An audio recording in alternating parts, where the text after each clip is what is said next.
যে পৃথিবীতে দৈনিক 1,54,000 মানুষ মারা যায়। 1,54,000 মানুষ, এর মধ্যে 1,24,000 মানুষ মারা যায় বেঈমান অবস্থায়। প্রতি সেকেন্ডে 2 জন মানুষ বেঈমান অবস্থায় মারা যায়। সারা পৃথিবীতে প্রতি সেকেন্ডে 2 জন মানুষ বেঈমান অবস্থায় মারা যায়। মানুষ যে কথা বলে, আমরা যে কথা বলি, সবচেয়ে ছোট যেই কথাটা, একটা বাক্য পূর্ণ মুরাক্কাবে মুফিদ, একটা জুমলা, একটা কালাম, এটা দেখা গেছে ছোট্ট একটা জুমলা বলতে সময় লাগে 7.5 সেকেন্ড। অর্থাৎ আমি একটা কথা বলতেছি, আমার একটা কথা বলার সময়ের মধ্যেই 15 জন মানুষ জাহান্নামের আগুনে পুড়ে যাচ্ছে। কারণ প্রতি সেকেন্ডে 2 জন, 7 সেকেন্ডে 14 জন, 7.5 সেকেন্ডে একটা কথা বলতে বলতে 15টা মানুষ জাহান্নামের আগুনে পুড়ে যাচ্ছে।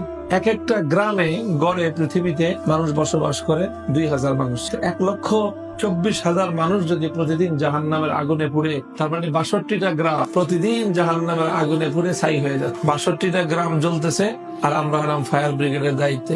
এখন আমাদের আসলে কি করণীয়? আমাদের উচিত হলো, যেটা আমাদের হৃদয়ের দাউ দাউ করে একটা আগুন ধরা দরকার, সে আগুন হলো দরদের আগুন। আমাদের বাংলাদেশে 16 কোটি মানুষ, এর মধ্যে 14 কোটি হলো মুসলমান, আর বাকি 2 কোটি নাহাদুল্লাহ অমুসলিম।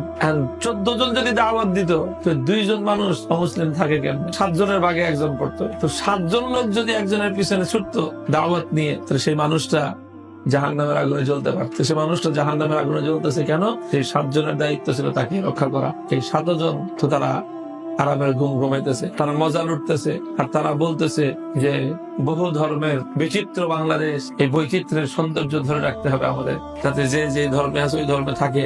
ধর্মান্তরিত হয়ে গেলে তো আস্তে আস্তে কুফর বিলুপ্ত হয়ে যাবে, তখন আর এই সৌন্দর্য থাকবে না। সমাজের প্রত্যেকটা মুমিন যদি দায়ী হইতো, প্রত্যেকজন মুমিন যদি দায়ী হইতো, তাহলে কোন মানুষ অমুসলিম থাকতে পারতো। এই যে